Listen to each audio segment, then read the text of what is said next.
Mr. Toastmaster, ladies and gentlemen, the second speech tonight will be performed by Miss Kathleen Foley.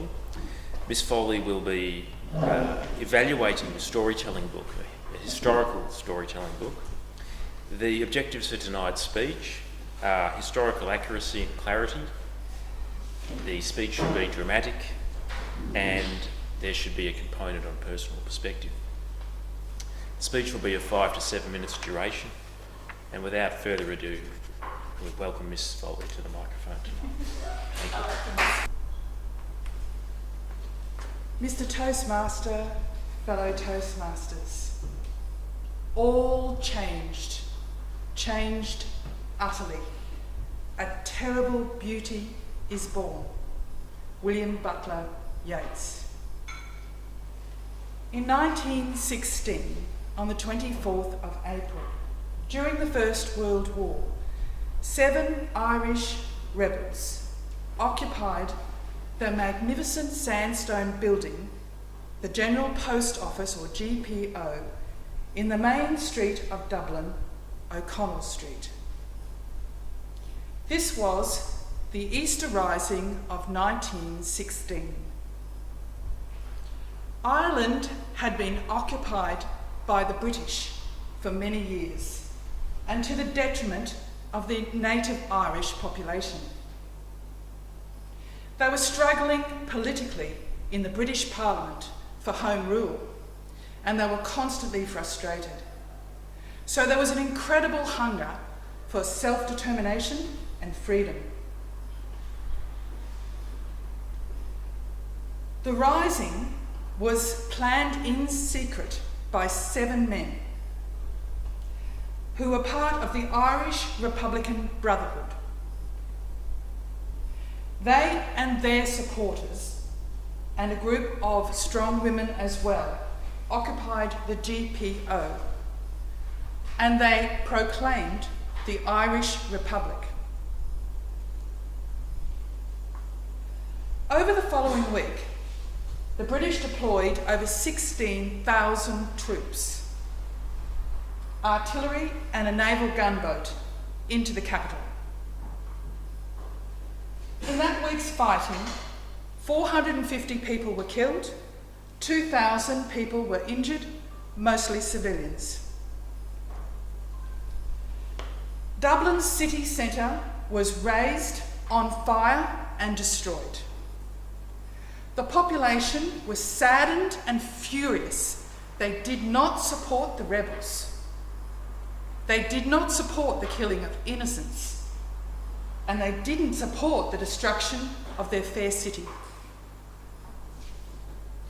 The rebels' headquarters at the GPO was bombarded into surrender on Saturday, the 29th of April. The bullet holes in that building stand testament, even today, to the terrible conflict that occurred. 16 of the rebel leaders were executed in the following weeks.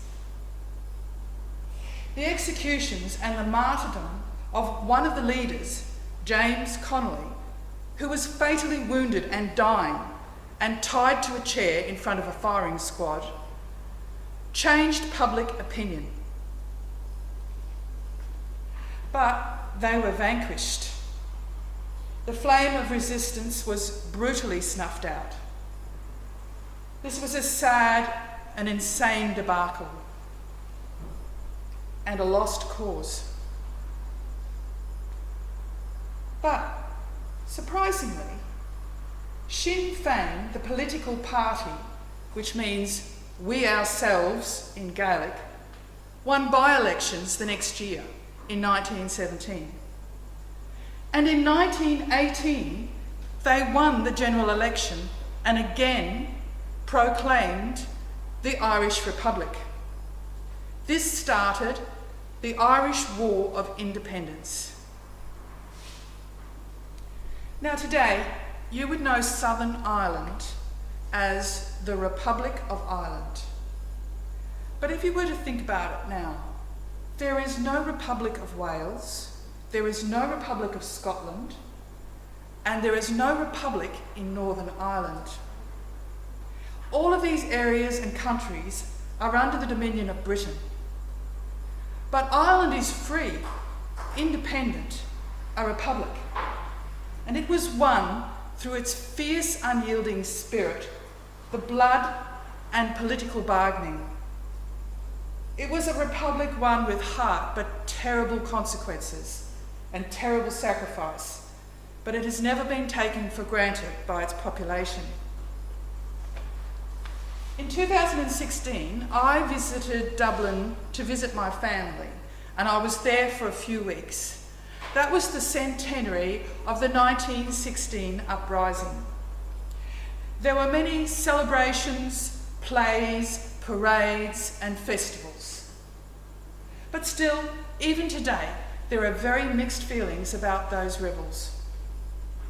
Did they lead Ireland into a terrible time of unnecessary suffering and conflict? Or were they an essential and effective catalyst for the incredible feat of gaining freedom from the might of Britain? On my last day in Dublin, I visited the GPO and I saw all the bullet holes. And I remembered a phone call I'd had from my Australian uncle, who said to me, or asked me, "Those bullet holes in the GPO, are they real?"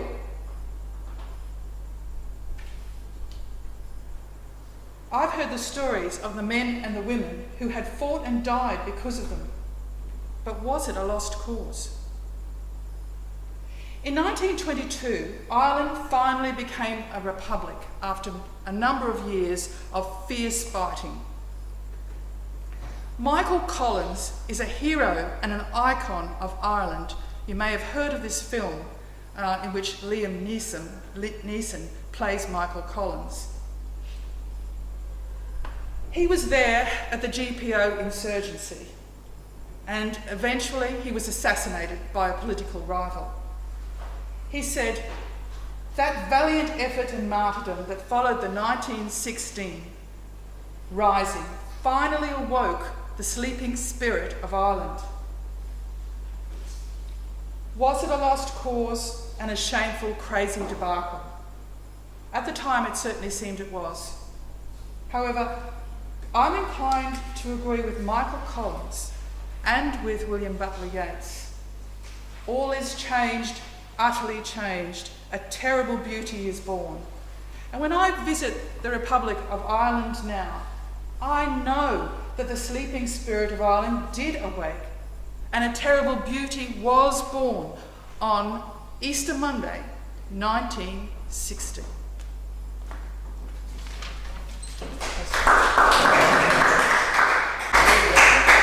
Thank you very much, Mr. Toastmaster. Kathleen, you relayed to us the contents of The Rising. Can I start this evaluation by saying I don't feel worthy of evaluating you? In a well-worn line from Wayne's World. Kathleen, if I must evaluate you, and look, my comments should be understood in that perspective, I thought your speech was fantastic and essentially flawless. You grabbed me straight off the bat with the sincerity of your tone and the way you voiced the opening text and the quote. It was magnificent. Certainly very dramatic, which was one of your objectives throughout the 7 or 8 minutes of your speech. In fact, the drama was unyielding and I didn't lose interest at any point. Very minor reliance on notes, which I thought was excellent given the length of the speech, and it also helps people to stay interested if you're not taking your eyes off them, which you didn't. I thought there was excellent use of pause. If I could make one small area for improvement's not really even a word. I think given the drama involved and the seriousness of the subject matter, maybe some of the pauses could have been a little bit longer. When you're up here, sometimes 1 second feels like about 5, so you lose track of how long you're pausing or how quick you're reading and these sorts of things. So sometimes you need to pause for maybe 2 or 3 times as long as you think you are for it to have that effect with the audience. Especially after some of the dramatic elements. The one that springs to mind for me was the execution of the protester who was already dying while in his chair. The other objectives were historical accuracy. From the little I know of the uprising, it seemed very historical to me. Most of what I know is taken from the movie you mentioned, and it certainly was faithful to that film. The personal perspective was magnificent. I thought it was very powerful the way you had a family connection via comments made by your uncle to the uprising. I thought that was probably the main component of the speech, which indicated why you're so sincere about the topic. In conclusion,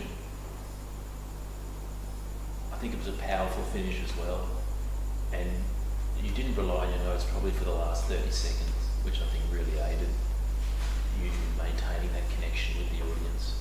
And by that stage, I think they were in the palm of your hand, which is obviously what you should be trying to achieve. So I thought it was fantastic. Thank you very much for sharing with us.